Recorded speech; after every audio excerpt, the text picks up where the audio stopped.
Anna, ciao a tutti gli ascoltatori. Adesso a breve vi introdurrò il grandissimo Paul, c'è grandissima attesa per questa intervista. Okay, now we have Paul here with us and we have his cat Juliette. Fantastic. Okay, Mr. Paul Gilbert, welcome to Linea Rock. Nice to see you and talk to you. Thank you so much for having me today. I got to play you a note. All right, now I feel better. Yes, that's fantastic. Okay, so you're a guitar hero, well known for your outstanding speed, in playing and guitar technique, and also for your very wide sonic lexicon, let's say. You started at very young age, 35, 36 years ago with Razor X, then conquered the world with the supergroup Mr. Big, and today we are here presenting your 16th solo album. Unbelievable. Werewolves of Portland, out June 4, 2021, on the Players Club and Mascot Records. A career that continues, to raise the bar and make us dream, let's say. You're a top guitarist universally, fourth on the list of the greatest shredders of all time by Guitar One magazine, while Guitar World mentioned you as, among the top 50 guitarists ever. On this matter, first, Paul, is this top virtuoso of rock and not only rock thing, still a flattering definition, or for some reason you don't like it and can turn, into a limit, like a sort of double-edged sword? What would you think? Well, I don't think about it that much. I think... I worked hard to be able to play fast, and it's fun, to be able to, it's fun to be able to do that. But like on the new album, I'm really proud because I did a note that's 7 beats long, and it's part of the melody. So and I played it, but I also wrote it. It's like.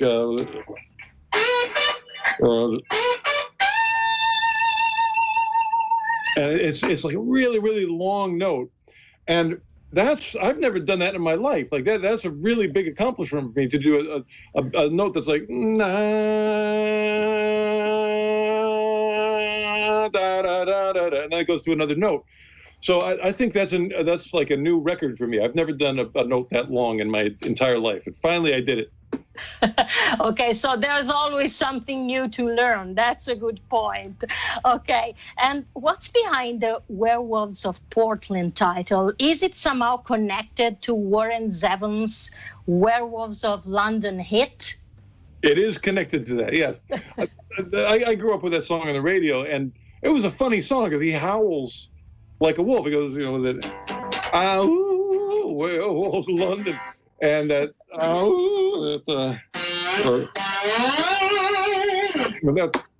and the thing is with slide guitar, because I've been playing with slide a lot, you can make that wolf howling sound, and that's what I did in my own song. I went, and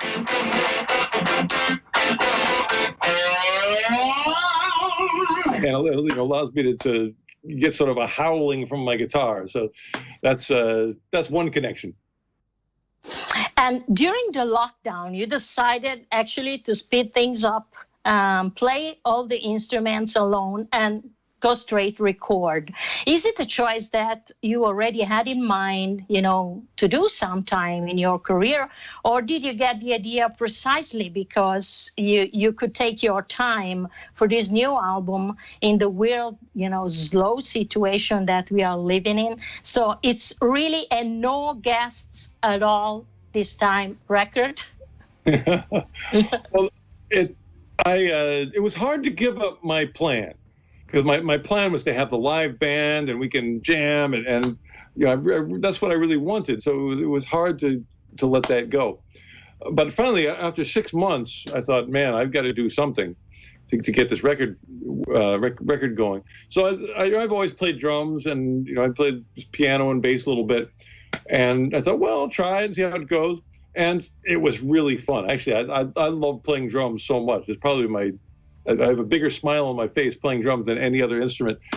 And, it turned out good. So that's what I ended up doing. I still, I still dream of playing with a live band again. That's where you get so much magic that way. And it's just easier. But in the meantime, it was a challenge that I enjoyed a lot. Also, do you approach the composition of instrumental and solo pieces differently than the songs, for a band that will later have words? Do you tend to feel maybe more musically without the lyrics? Is that the approach, or you don't have a different approach? Well, my approach is getting more and more similar. When I made my first instrumental album, Get Out of My Yard, I decided to not have any melody. I would just have riffs and solos and kind of do the thing that guitar players do anyway, but just without any melody. I thought the melody is a singer's job, and if there's no singer, then there shouldn't be melody.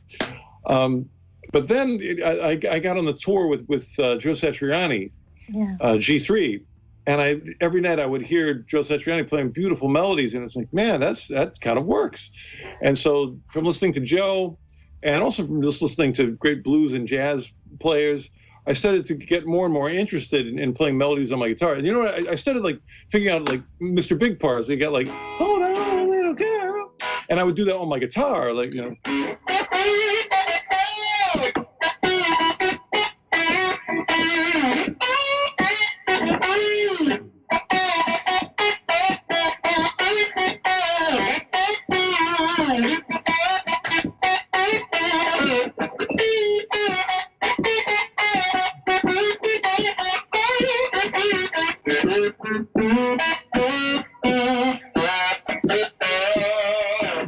and it was, I could be the singer, and of course if I use my voice, I can't hit the high notes, and I don't have much in control. So really, the last couple of albums I've been evolving into a lead singer, but this is my voice. Yeah, that's a good point.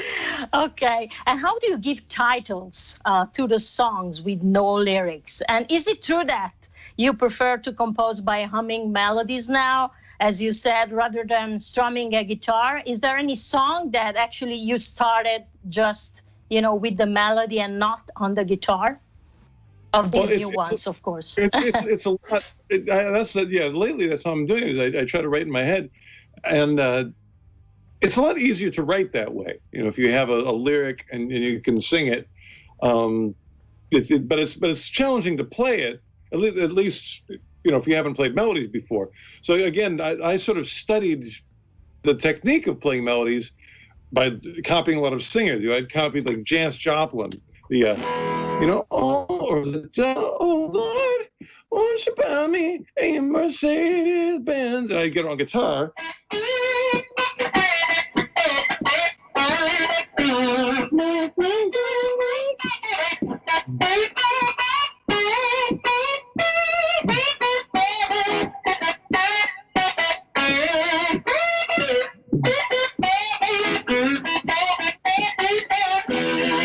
And that's a really different way of playing than, if I do a usual guitar solo, you go,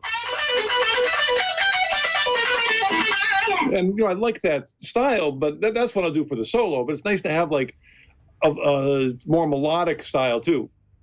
And how you come with the titles? Actually, it's just a matter of emotions, or what? Oh. For example, the opening track of the record, "Hello, North Dakota," is a very a very Queen-style song, but I don't get the connection between Queen and Dakota. So, can you explain that? Well, there's a very direct connection, which is that piece of music. That's actually the state theme song of North Dakota. Yeah. And just like a country has a national anthem, that's like the anthem of North Dakota. I just looked it up on YouTube and then copied it. But it's it's actually based on a classical piece, I think by Haydn or something. So you're allowed to use the music because it's 300 years old. And then after that I come into my own part, which is based on the lyric. As long as they don't steal my guitar collection. And I went, as long as they don't steal my guitar collection. As long as they don't steal my guitar away. And then played it on guitar. You know.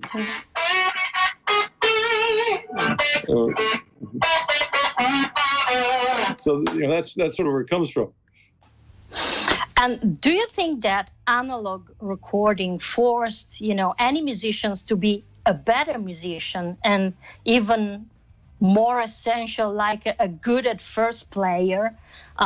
You could fix things, of course, even back in the days, but it wasn't easy. That's what I mean, as it is now digitally. Have you always been like a perfectionist or mainly a more instinctive, heart and soul player? And do you think that digital and analog recording are very different from this point of view? Well, because of digital recording, I can be a drummer because, I'm not a professional drummer. So when I went in, I could play pretty well, but there's still like little things you need to fix, and that would be really difficult to fix with analog. But with digital, it's easy. You just move the bass drum over a little bit, and it's all right. So I really needed that for me to use my drumming technique and make it good enough where it sounds like a real drummer. There wasn't a lot of fixing, but a little.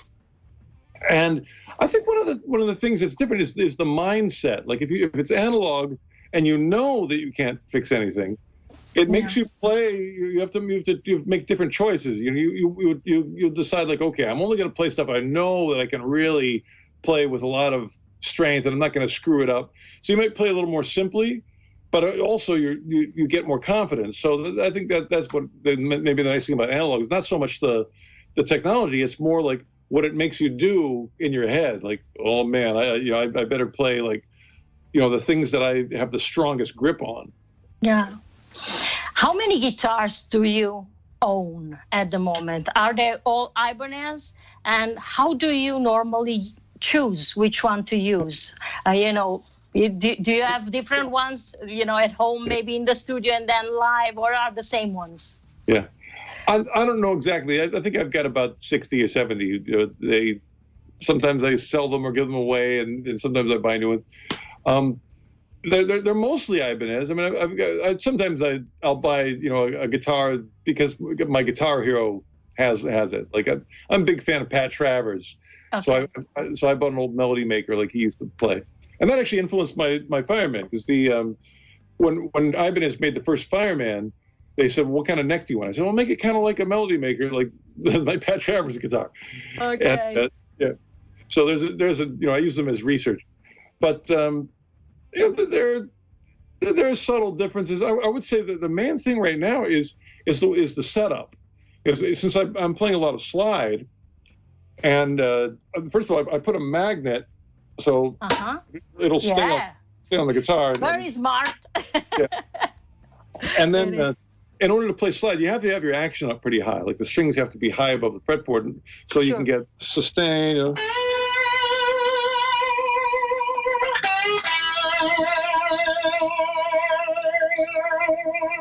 And that's such a beautiful thing. But actually, I like the high action because then when I bend,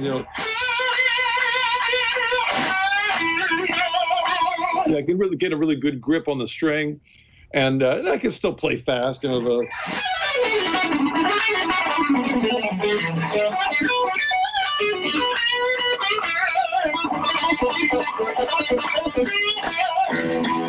it's wow. It's I like to have light strings, I can bend them, and high action so I can play the slide.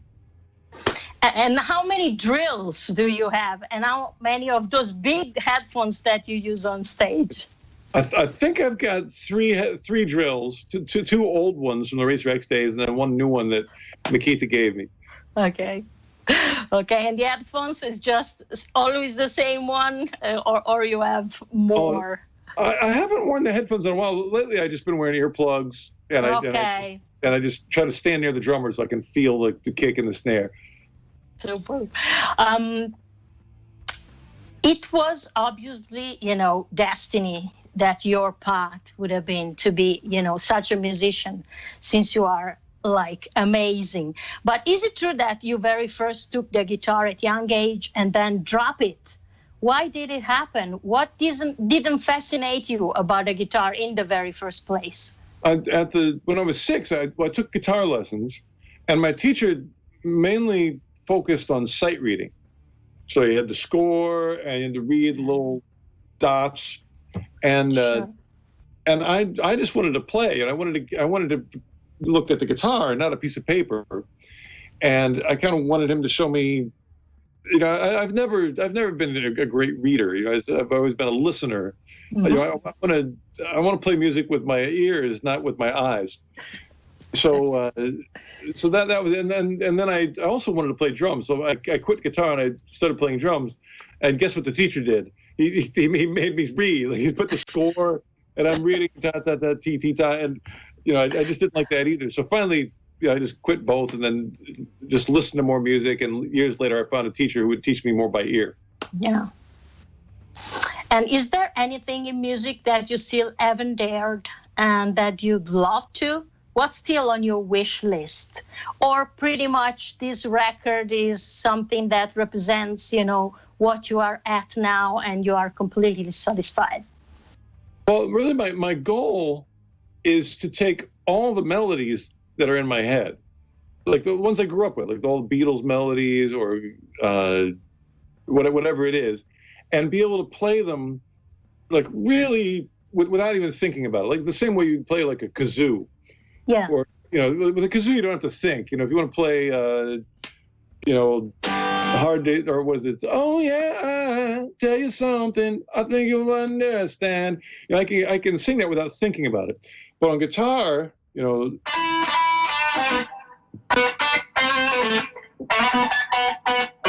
You know, it's like I got it, but I got to pay attention a little more, and I want to be able to just like hear a melody and play it, and I'm getting a lot better at it, but it's still not. I'm still a little bit better at the kazoo, I think. So that's the thing. I want to know the fretboard so well that any melody I get, I'm trying to think of one now, like what's it's Yellow Submarine, was it?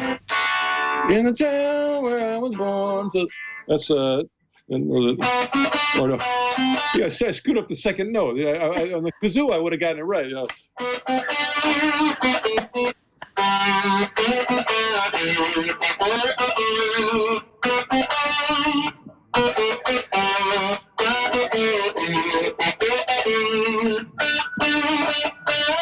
So see, I messed up. But that's the thing. You really got to concentrate to get it right, like the first time. Now, if I get a minute to work it out, I'd get it all right. But that's my goal. Like I want to know the instrument so well that any melody that comes to my head, I can just get it first take. How long did it take to make this record? You know, from composition of the first track to the recording of the last one.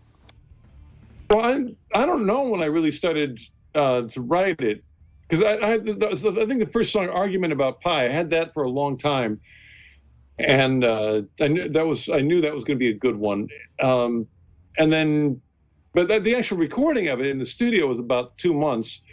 But it wasn't like every day, because it was, again, I didn't even know it was going to work. You know, I thought maybe this is just going to fail, but I'll try. And so I just went in and we'd work like 2 or 3 days a week for a couple hours, because I hadn't booked it in advance, so I had to work around the schedule of the engineer, and I had my online school, so I just go in the studio for a few hours here and there, but it was kind of nice because I had time in between. Yeah. So I'd work for a few hours, and then I'd come home and go like, okay, well that was good, but I think I need to change that melody, so I could have a little time to think about things in between the sessions. Sure. So this year is a special year because Lean Into It is, that timeless classic, that masterpiece just celebrated the 30th anniversary. And it was on March 26. What do you remember about those recordings? And did you perceive, that magic, which then, eventually turned into a huge success and arrived, to the people? Yeah, I was really excited about it. When we were doing it, I thought, oh man, this is turning out great. And To me, it was a big step forward with the melodies, because the first album was a little more blues rock, and then and then with this one, we had my song, the Green Tinted, the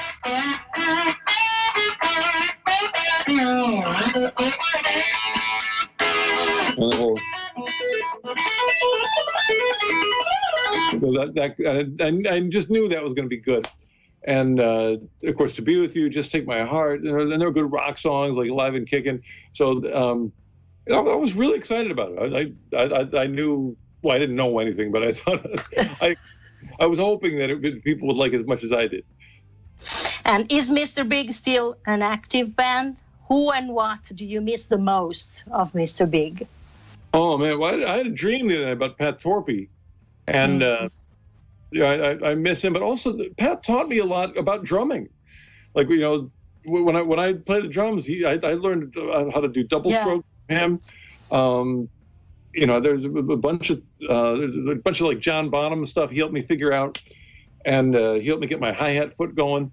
So he was one of my best drum teachers, and of course that paid off on this record.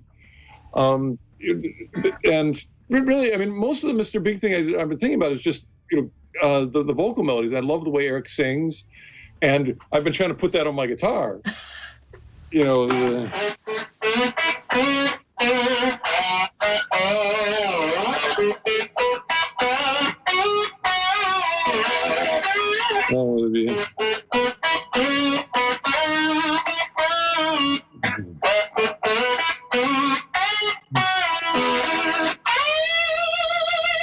So that's I'm hearing him while I play that.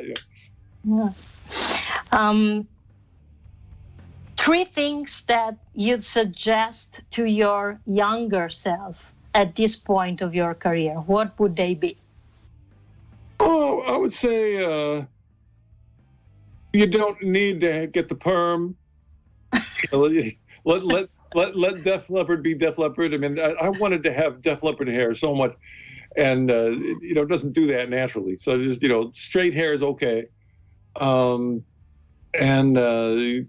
whatever grows out of my head. Besides that, I guess it would be protect my hearing more. Wear earplugs. If it's loud, wear the earplugs. Don't make any exceptions. And besides that, I'm pretty good. Okay, so just two. Okay, so it was pretty good. Okay, hoping to see you back on stage very soon. What do you miss the most, and what you don't miss at all of the life on the road? Well, it's nice being home because I can sleep in my own bed. And it's a lot more comfortable than the bed on the bus. But the thing I miss is the energy. When you play live, it's I'll play things and I'll go, that was better than me. I play better than myself when I'm live, because I am being inspired by the energy of the other musicians, the energy of the audience, and just being in that moment when you can't think about it, you have to just do it. And so the music that you can pull out of yourself is very special because of that. And it's not easy to get in that same energy. It's not easy to get that same energy when you're at home, you're sitting in a chair. So I miss that. So do you have a tour in the can? I mean, are you planning some, or maybe there's something by Mr. Big next? Do you have any plans? The first plan that I have is a guitar camp called the Great Guitar Escape. That's coming up in July, and we had to postpone it from last year. But I hope it happens. I got my first shot, and hopefully everybody else did, and it would be amazing to get out of the house and really do it. Yeah. Okay, so now we're gonna end this interview with your video from Argument About Pie, a very particular song. And you also did the video with all the drawings. How the idea came about, and how is the song connected to the video? And how long did it take to make those drawings also that you did? Well, I'm very proud of the video because I think it's the first lyric video for an instrumental song. And since I wrote it around the lyrics, I wanted people to know what the lyrics were, and so that I could do that in the video. And I live in Portland, which is a very kind of angry city at the moment. A lot of graffiti and people lighting stuff on fire. And I could feel a little bit of that anger even back when I wrote the song like 2 years ago. But I found whenever I would go to the pie restaurant, everyone was happy. And I thought maybe it's something about eating pie that just makes you, brings peace to your heart. And so that's kind of what it's about. It's just like, finding some way to connect to the people, hey, if at least we can all eat pie together, we're going to be friends, So that's that was the inspiration for the song. And that's absolutely amazing how the words actually match with the melodies. You can sing right over, while you play all the lyrics that come. It's unbelievable. It's absolutely perfect. Well, that's where it came from. Thank you so much. Okay, so thanks so much to you, Paolo Gilberto, for your time and for this interview. Now we're going to see the video and hope to see you soon in Italy, live. Grazie. Ciao, Paul. Thank you very much. Thanks so much. Have a great day.